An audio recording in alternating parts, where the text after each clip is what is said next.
La delegada del Gobierno ha presentado esta mañana en Soria el Pacto de Estado contra la Violencia de Género y los fondos que se destinan a los municipios de la región con el fin de prevenir y sensibilizar sobre esta lacra social. En Castilla y León hay 1.200 mujeres protegidas, de las que 37 se encuentran en Soria.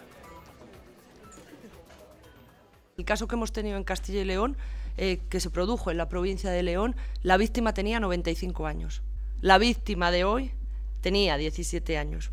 Es decir, desde las edades más tempranas a las edades más adultas nos matan por ser mujeres. Y hay que trabajar en la igualdad, en el respeto, en la concienciación. El último caso del que hablaba Virginia Barcones era el de esa joven de 17 años asesinada en Reus. Las víctimas de violencia de género contarán con el apoyo inmediato de un psicólogo cuando acudan a comisaría a denunciar. La intención de este servicio es que la denunciante no tenga que esperar más de 30 minutos esa ayuda. Ayuda prestada, entre otras profesionales, por mi invitada de esta noche. Es Luisa Velasco, doctora en psicología, inspectora de policía retirada y especializada en violencia de género. Luisa, ¿qué tal? Bienvenida, buenas noches. Buenas noches, muchas gracias. Ese momento de poner una denuncia contra su maltratador en una comisaría de policía es el momento más difícil para una víctima.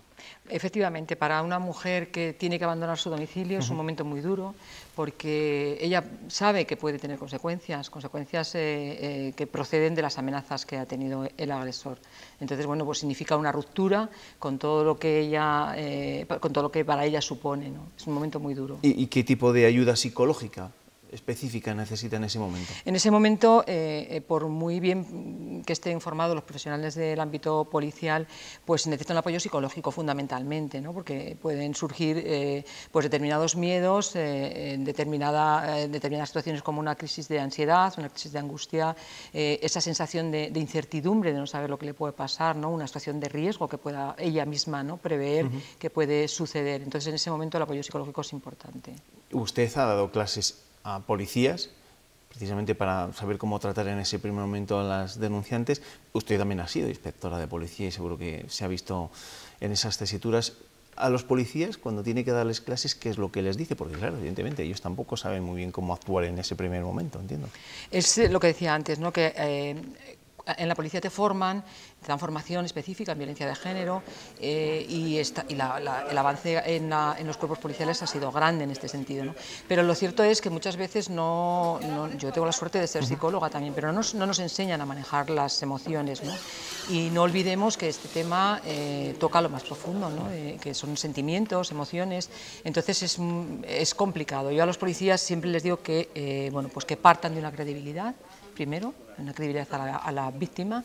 Nuestra obligación como policías siempre ha sido la de la investigación, pero sobre todo que se pongan en el lugar de la víctima, que tengan esa empatía de entender y reconocer esos sentimientos. Claro, porque desde el Colegio Oficial de Psicología de Castilla y León trasladaban, por así decirlo, una serie de pautas, ¿no?, de comportamientos a la hora de atender un caso de estas características y, entre otras cosas, claro, lo que había que hacer era escuchar con atención y con interés su relato y evitar la victimización secundaria.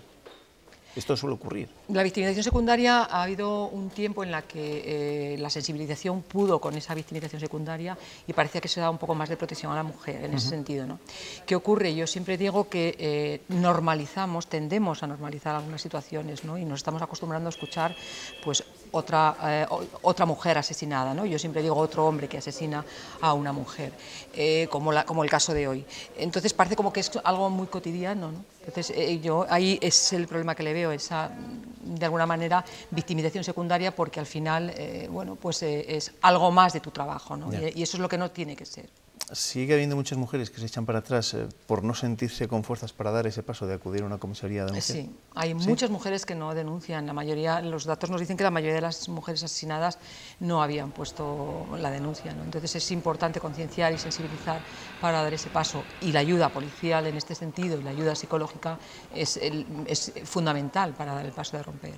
Y también depende en cierta medida también del estrato social para que se pueda dar ese paso, ¿o no? ¿Tiene nada que ver? Bueno, sí y no, es decir, no hay esa diferencia. Lo que ocurre es que una mujer sin recursos va a acudir antes a solicitar ayuda, porque a lo mejor no tenga recursos económicos o porque necesite otro tipo de ayuda social, ¿no?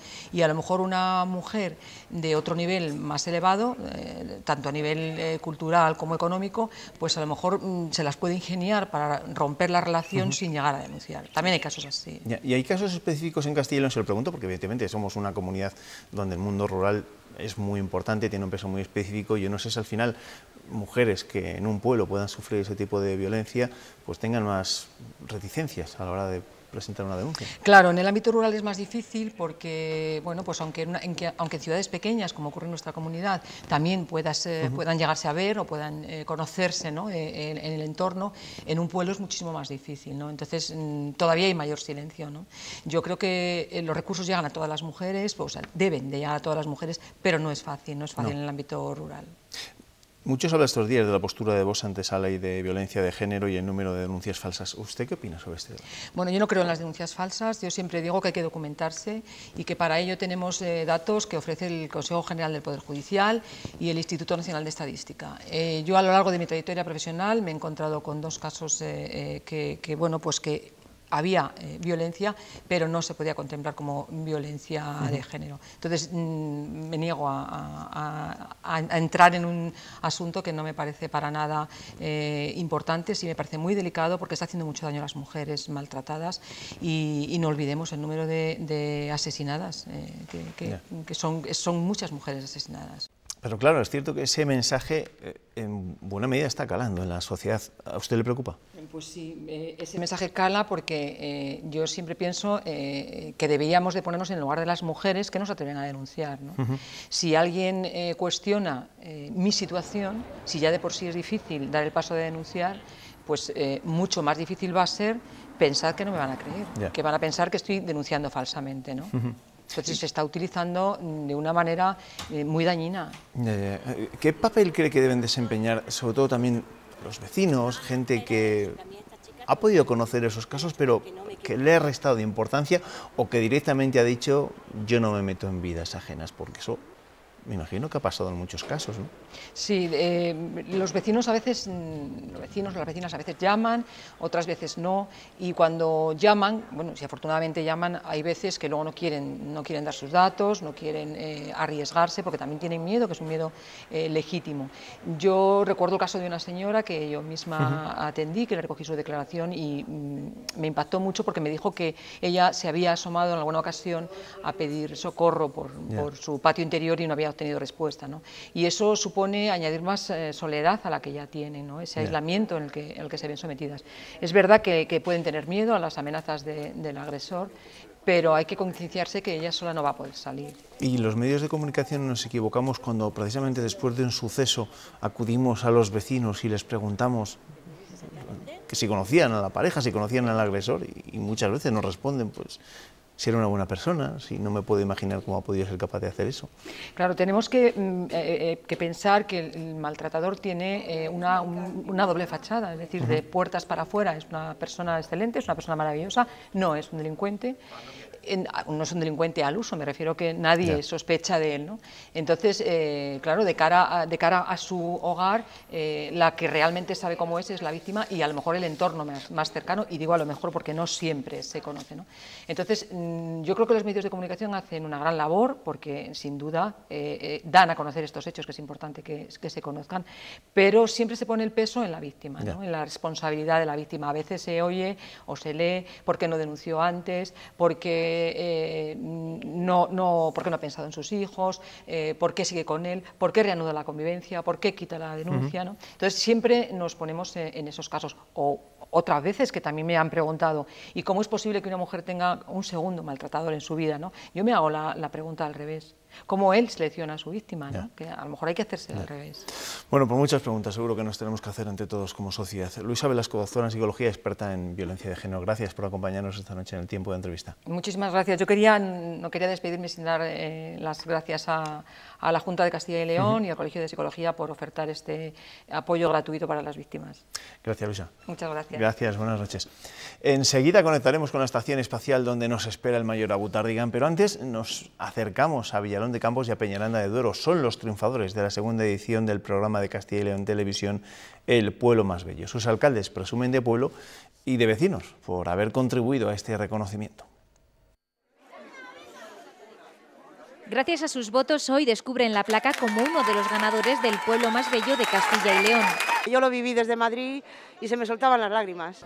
Villalón de Campos ganó la categoría de más de 1000 habitantes. Hemos estado todos volcados en conseguir que Villalón llegue a la final.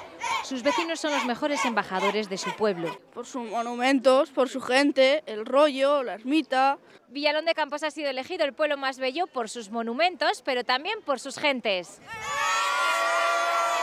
Si seguimos la ruta, Peñaranda de Duero es nuestro siguiente pueblo más bello. Los vecinos de Peñaranda de Duero saben por qué su pueblo es el pueblo más bello y ahora nos dan las razones para visitarlo. Por su plaza, por sus colegiatas, por su castillo. Con el patrimonio que tiene, pues es un reconocimiento dentro también de Castilla y León. Esta localidad ya tiene su placa que lo acredita. Lo han logrado gracias a sus vecinos. Por un gran trabajo que se ha hecho en equipo. Castilla y León Televisión quiere seguir sumando nuevas localidades a la lista del pueblo más bello.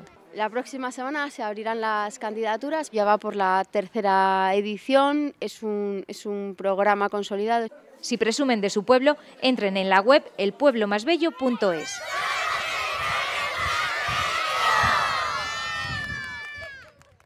Ha llegado la hora de abrir comunicación con la Estación Espacial Interprovincial Estrella Mudéjar. Buenas noches, Mayor Abutardigán. Qué hermosa está la noche y qué fría la estación. Se ven tantas estrellas como en Castilla y León. Las estrellas, por cierto, que son viejísimas, ¿eh? Más viejos somos en Castilla y León, Pérez. Más viejos que Carracuca. Sí, más viejos que La Pana. Más viejos que Carolo. Incluso más viejos que el hilo negro. Y más viejos que la orilla del río. Tan viejos somos que somos líderes absolutos en senectud, según una estadística europea. No hay región en Europa que nos aventaje en número de mayores de 80 años. Casi 1 de cada 10 castellanos y leoneses es octogenario. Y el récord lo tiene la localidad zamorana de Santa María de Valverde, en la comarca de Benavente y Los Valles, en Zamora. De los 55 vecinos de Santa María, 25 tienen más de 80 años. Pero no hay que alarmarse. Según las Sagradas Escrituras, Matusalén vivió 969 años e incluso fue padre a los 187, en una época en la que no había Viagra. Comparados con Matusalén, los vecinos de Santa María son unos chavales. En Castilla y León somos longevos, sí, pero nos falta un poco para alcanzar a Matusalén. El secreto de la longevidad de los castellanos y leoneses está en nuestro estilo de vida saludable. Estilo de vida obligado, todo hay que decirlo. Ponerse enfermo empieza a ser una temeridad en una región con cada vez menos médicos. Sí, la sanidad regional está muy revuelta. El consejero Sáez anunció en un principio, como medida desesperada, que iba a contratar a médicos sin la especialidad hecha, lo que hizo poner el grito en el cielo a los colegios de médicos. Sáez se ha echado atrás y ahora plantea ofrecer contratos de 3 años a los médicos de familia que terminen de formarse. Mejorar también la retribución de las guardias y pedir una ampliación de las plazas, pero algo no funciona en nuestro sistema de salud cuando los médicos prefieren emigrar a otros países a atender a nuestros afables viejecitos en los centros de salud y en los consultorios de nuestros bucólicos pueblos. Mire, desde aquí ahora se ven las luces de Santa María de Valverde y un poco más allá las estrellas. Pues ahí se queda mirando las estrellas el Mayor Abutardigán. Con él conectaremos la semana que viene y ahora les digo adiós. Ya saben, les dejo con Cristina López del Val y la información meteorológica. Y recuerden, a las 7:30 de la mañana Antonio José Renedo nos va a contar cómo se despierta este viernes Castilla y León. Gracias, que descansen.